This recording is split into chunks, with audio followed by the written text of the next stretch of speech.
Good morning बच्चों। 12th class में lesson number 24 पढ़ रहे हैं हम, मानव रुधिर परिसंचरण तंत्र। और इसमें हम आरबीसी पढ़ चुके हैं, लाल रुधिर कणिकाएं। आरबीसी के बाद जो दूसरी कणिका आज हम पढ़ने वाले हैं वो है श्वेत रुधिर कणिकाएं,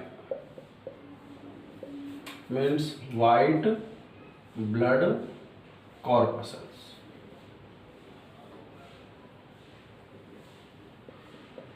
बच्चों इनको हम ल्यूकोसाइट्स भी कहते हैं। इनका जो दूसरा नाम है वो है ल्यूकोसाइट्स।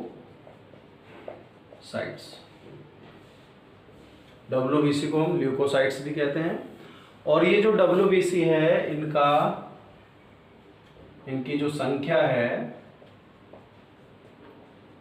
वो होती है 5000 से लेकर 10,000 प्रति घन मिलीमीटर।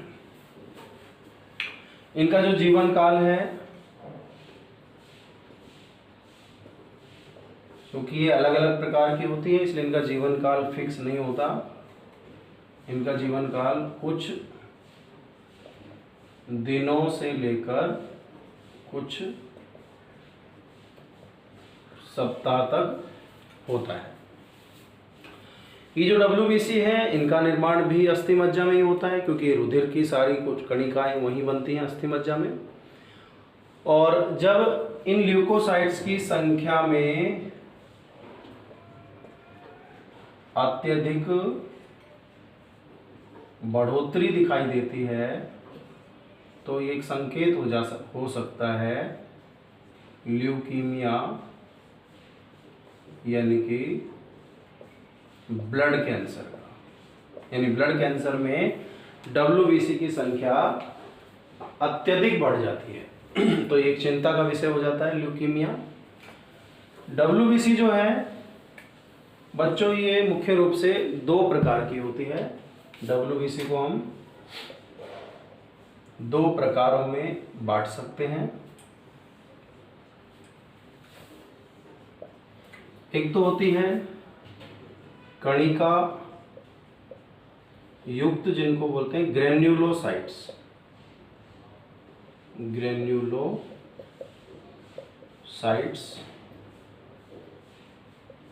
ये जो ग्रेन्युलोसाइट्स हैं ये होती है कणिका युक्त। और दूसरी होती है एग्रेन्युलोसाइट्स,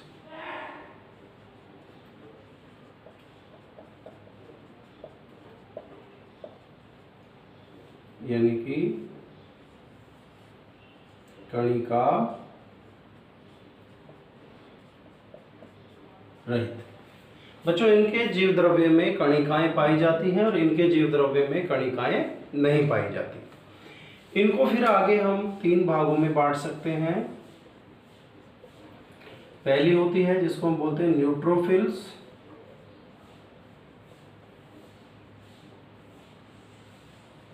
दूसरी जिसको बोलते हैं इओसिनोफिल्स,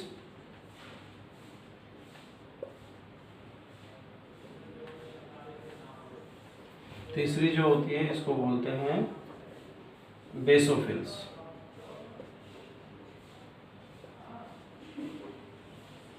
ये इनका जो नाम पड़ा है बच्चों, ये पड़ा है इनको किस अभिरंजक से रंग सकते हैं। इनको माइक्रोस्कोप से देखने के लिए हमें इनको विशेष प्रकार के रंग से, अभिरंजक से रंगना पड़ता है ताकि हमको स्पष्ट दिखाई दे। तो न्यूट्रोफिल्स को हम उदासीन, न्यूट्रल मतलब होता है उदासीन, यानी कि अम्लीय व क्षारीय अभिरंजकों से रंग सकते हैं। इनको रंगने के लिए हमें, क्योंकि इनको एसिडोफिल्स भी कहते हैं, इनको एसिडोफिल्स भी कहते हैं, अतः इनको रंगने के लिए हमको अम्लीय अभिरंजक की आवश्यकता पड़ेगी। अभिरंजक अम्लीय व क्षारीय दोनों प्रकार के अभिरंजकों से इनको रंग सकते हैं। इनको हम अम्लीय अभिरंजकों से रंग सकते हैं और इनको हम देखने के लिए क्षारीय अभिरंजकों से रंगते हैं। तो जब इनको अभिरंजकों से रंग कर सूक्ष्मदर्शी से देखते हैं तो हमें क्या दिखाई देता है कि जो न्यूट्रोफिल्स है बच्चों, इनके केंद्रक में 2 से 7 पालियां दिखाई देती हैं। केंद्रक जो है इसका अगर अपन देखें, ये केंद्रक है, तो इसमें इस तरह से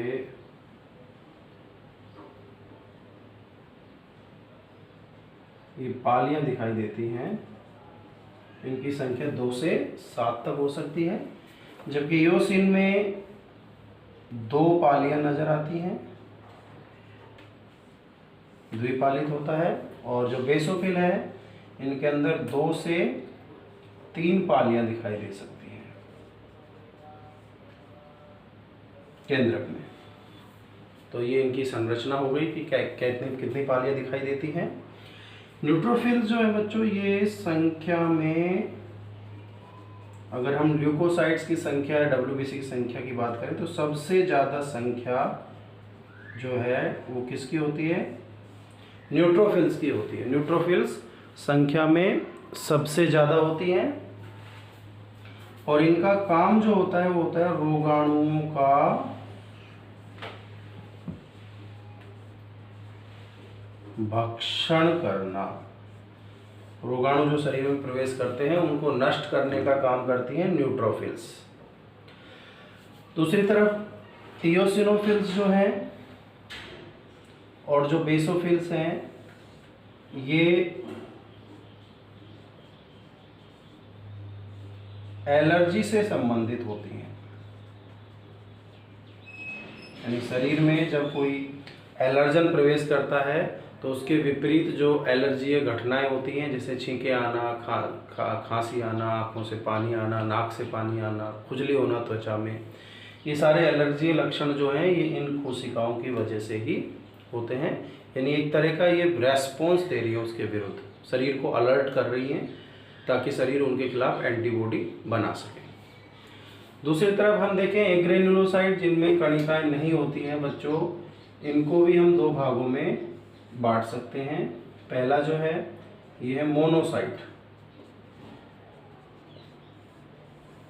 और दूसरा होता है लिम्फोसाइट्स।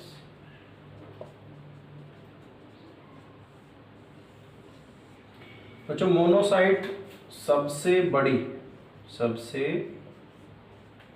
बड़ी डब्ल्यूबीसी है, इसलिए इसको मैक्रोसाइट भी कह देते हैं। मैक्रोसाइट या मैक्रोफेजेज भी इनको हम बोल सकते हैं, मैक्रोसाइट्स भी बोल सकते हैं। और इनका जो काम होता है, इनका काम भी रोगाणुओं का भक्षण करना होता है। रोगाणुओं को नष्ट करने का काम हो गया 2 कोशिकाओं का, न्यूट्रोफिल्स का और मोनोसाइट्स का। मोनोसाइट्स को हम मैक्रोफेज भी बोलते हैं, सबसे बड़े आकार की डब्ल्यूबीसी है। तो दोनों क्या करते हैं? रोगाणुओं को नष्ट करती हैं और शरीर में, ब्लड में सैनिक या सोल्जर की तरह मौजूद रहती हैं। दूसरी तरफ देखें जो लिम्फोसाइट है बच्चों, इनमें 2 तरह की कोशिकाएं आती हैं, एक तो टी कोशिका और एक बी कोशिका। टी कोशिका तो रोगाणुओं को नष्ट करती है डायरेक्ट, जबकि बी कोशिका पहले एंटीबॉडी बनाएगी और ये एंटीबॉडी रोगाणु को नष्ट करेंगे। वैसे आपको बता दें कि टी कोशिका और बी कोशिकाएं जो है वो हमारे शरीर की, ये लिम्फोसाइट जो है ये प्रमुख प्रतिरक्षा तंत्र की प्रमुख कोशिकाएं होती हैं और ये कोशिकाएं ही हैं जो रोगाणु को हर हाल में मारने में सक्षम होती है। टी कोशिकाएं अगर रोगाणु को नहीं मार पाती हैं तो इसकी सूचना बी कोशिका को दी जाती है और बी कोशिका जो है वो पहले प्लाज्मा कोशिका और स्मृति कोशिका बनाएगी। प्लाज्मा कोशिका एंटीबॉडी बनाएगी जो किसी भी प्रकार के रोगाणु को मारने में सक्षम होती है। इवन जो कोविड-19 कोरोना वायरस जो है उसको भी ये एंटीबॉडी नष्ट कर देती हैं, तभी तो रिकवरी हो रही है। अपन देख रहे हैं कि इतने लोग बीमार हो रहे हैं फिर वो ठीक भी हो रहे हैं। ठीक क्यों हो रहे हैं? क्योंकि उनका शरीर जो है वो एंटीबॉडी बना रहा है, एंटीबॉडी उस कोविड-19 को नष्ट कर देती हैं और पेशेंट जो है रिकवर हो जाता है। अपन कहते हैं कि इसमें 14 दिन का इंक्यूबेशन पीरियड या जो क्वारंटाइन क्यों रखा जाता है? क्योंकि जब रोगाणु शरीर में आया है तो वो इस पूरे मैकेनिज्म को होकर पास करेगा, शरीर में जाएगा, शरीर में फिर उसके खिलाफ न्यूट्रोफिल्स उसको मारने का प्रयास करेंगी, मोनोसाइट्स मारने का प्रयास करेंगी, इनसे ही बच निकलेगा तो फिर टी कोशिकाएँ उनको मारेंगी, टी कोशिकाओं से भी बच जाएगा तो लिम्फोसाइट्स जो हैं वो बी कोशिका वो एंटीबॉडी बनाएगी और एंटीबॉडी इनको नष्ट कर देगी। तो बच्चों इस तरह से ये WBC जो है ये इनका जो काम होता है वो होता है मुख्य काम रोगाणुओं से सुरक्षा प्रदान करना। जैसा कि हमने RBC का कार्य देखा था ऑक्सीजन का परिवहन करना, WBC का कार्य होता है रोगाणुओं से सुरक्षा प्रदान करना। तो ये जो है श्वेत रुधिर कणिकाएं या WBC हैं, 2 प्रकार की होती हैं, कणिका युक्त और कणिका विहीन।